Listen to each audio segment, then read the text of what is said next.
नमस्कार, मैं राजीव रंजन। एनडीटीवी में आपका स्वागत है। हमारे साथ बेहद खास मेहमान हैं, ऑपरेशन सिंदूर के जाबाज हीरो। इनको लड़ाई के दौरान बहादुरी के लिए भारतीय सेना का तीसरा सबसे बड़ा गैलेंट्री अवार्ड वीर चक्र से नवाजा गया है। नायब सूबेदार Satish Kumar. Hello sir. Hello sir. युद्ध के दौरान जो होता है बहादुरी के लिए भारतीय सेना का तीसरा सबसे बड़ा सम्मान वीर चक्र से जब आपको नवाजा गया, खबर जब पहली बार मिली तो कैसा फील हुआ? मुझे बहुत खुशी हुई। मुझे गर्व है कि मुझे वीर चक्र से सम्मानित किया गया। यह सम्मान मेरा ही नहीं बल्कि मेरी यूनिट, मेरे साथियों और पूरी भारतीय सेना का है। ये सम्मान उन वीर सैनिकों के लिए समर्पित है जिन्होंने अपने देश के लिए अपना सब कुछ न्यौछावर करने की शक्ति दिखाई है। हमारी टीम ने दुश्मन के काफ़ी टारगेट को बर्बाद किया है, जिसके लिए मैं अपनी टीम और अपनी बटालियन का भी तहे दिल से धन्यवाद करता हूं। एक और आपको बड़ा अवार्ड मिला है, एनडीटीवी का Indian year of the award. क्या कहेंगे आप? मैं एनडीटीवी का इस अवार्ड के लिए आभारी हूं। साथ में मैं ये कहना चाहता हूं कि भारतीय सेना के सभी जवान इस काबिल है कि वह अपने लक्ष्य को कठिन से कठिन हालात में पूरा करने की काबिलियत रखते हैं। आपने इन सभी जवानों में से मुझे इस अवार्ड के लिए चुना है, इसके लिए मैं भी एक बार फिर से आपका शुक्रिया अदा करता हूं। थोड़ा उस ऑपरेशन के बारे में, कार्रवाई के बारे में बताएं जिस वजह से आपको जो है इतने बड़े सम्मान से नवाजा गया बहादुरी का। जी, मैं ऑपरेशन सिंदूर के दौरान मोटर पोजीशन कंट्रोलर की ड्यूटी कर रहा था। मेरा टास्क था पूरी फायर यूनिट के फायर पर कंट्रोल करना था। पाकिस्तान के? जी, अपनी फायर यूनिट के। अच्छा, फायर यूनिट कंट्रोल करना। जो मेरी फायर यूनिट थी उसके ऊपर कंट्रोल करना मेरा काम था। हाँ। तो मुझे जो भी टारगेट दिए गए उसे मेरी टीम द्वारा एंगेज किया गया। 10 मई 2025 सुबह तकरीबन 6 बजे दुश्मन की मोटर पोजीशन से हमारी मोटर पोजीशन के ऊपर फायर आया।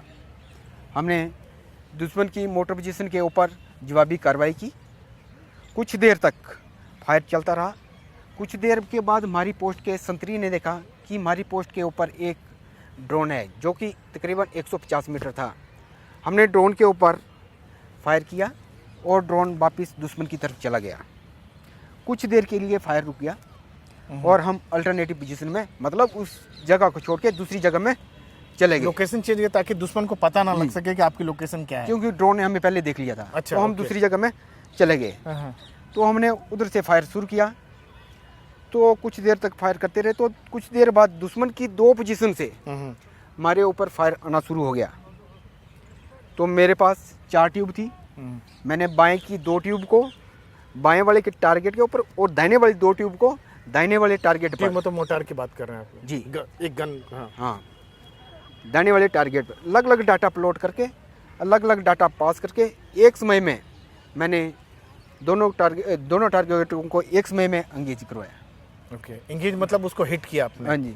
अब मोटार जो फायर करता है एकदम सीधे ऐसे ऊपर से फायर करता है, सीधे ऐसे ट्रैजेक्टरी जाती है और फिर 60 से 80 डिग्री में ऐसे गिरेगा नीचे। अच्छा, पहाड़ के ऊपर से गिरता है।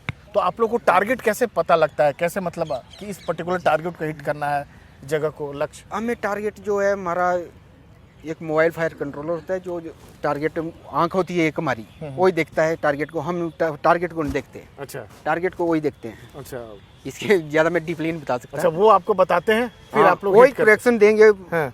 उसके हिसाब से हम करेक्शन लगाते हैं नीचे। हाँ। और बम उधर पहुंचता है। आप लोगों ने ऑपरेशन सिंदूर के दौरान दुश्मन को धूल चटा दी। आपके जो मोटार थे जी, कितने पाकिस्तानी, अगर पोस्ट की बात करें, तबाह किए और क्या क्या नुकसान किया पाकिस्तान की बात करें तो? ऑपरेशन सिंदूर के दौरान हमने दुश्मन के 5 पोस्ट को पार्शली डैमेज किया है और 2 निगरानी कैमरा को बर्बाद किया है और 3 पोस्ट के ऊपर स्मोक और इल्यूमिनेशन बम फायर करके आग लगाई, जिससे 300 से 400 मीटर के इलाके में आग लगी है और 30 से 35 माइन ब्लास्ट हुए हैं पाकिस्तान के। जी। तो पाकिस्तान ने आप पर जवाबी भी कार्रवाई की, उसका कुछ नुकसान मेरा हुआ आप लोगों को? हमारा नुकसान कुछ नहीं हुआ था। तो कैसे ये बचाव किया आपने, कैसे सुरक्षित बचे आप? हमने जैसे कि हमारे उनका हमला जो पूरी तरह से नाकाम रहा, अगर सीधे तो। हमारे लेफ्ट में और राइट में बम गिरे हैं, तकरीबन 100 मीटर लेफ्ट 100 मीटर राइट, लेकिन हम जो थे आड़ के पीछे थे और वो साथ में OHP था। अच्छा, OHP क्या कहलाता है? Overhead protection. अच्छा जी। तो पाकिस्तान की ओर से कोई भी गिरा, कुछ भी हुआ, तो या तो आगे गए बम, हम्म। मतलब जहाँ हम थे उधर नहीं है, कुदरती है। अच्छा, कुदरती है।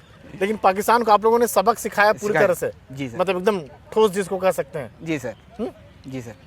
अच्छा लगा आप लोगों को, क्योंकि जिस तरह का पाकिस्तान और वहाँ जो आतंकी संगठन थे, जिस तरह का पहलगाम में उन लोगों ने हमला किया था, निर्दोष लोग मारे गए थे, सैलानी जो घूमने के लिए गए थे, आपको उन लोगों को आपने सबक सिखाया, एक हमें मुंहतोड़ बहुत जवाब। खुशी हुई कि हमने मौका मिला, हाँ, क्योंकि पूरी सर्विस के दौरान मेरी 25 साल सर्विस चल रही है, तो मेरी 25 साल सर्विस के दौरान दुश्मन के ऊपर मोटर फायर करने का पहली बार मौका मिला है।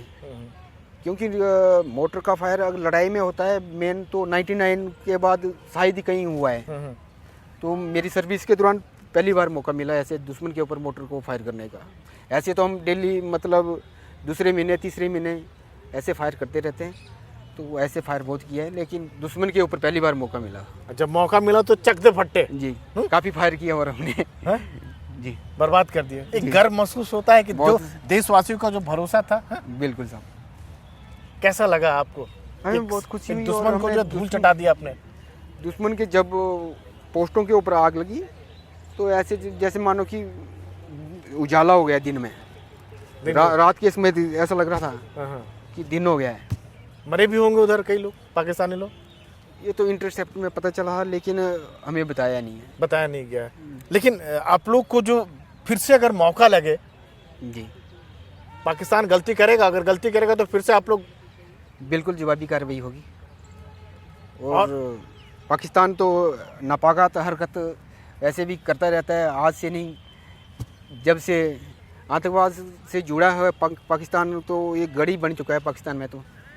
और हर बार जो भारतीय सेना जो सबक सिखाती है, उनको मुँह की खानी पड़ती है हर बार। जी। इस बार चोट ज़्यादा दिया है आपने, पेन उनको, दर्द जिसको कहते हैं पाकिस्तान को। जी साहब। अभी इस बार काफ़ी नुकसान हुआ है उनका। जी। और देश के नौजवानों के लिए क्या कहना चाहेंगे आप?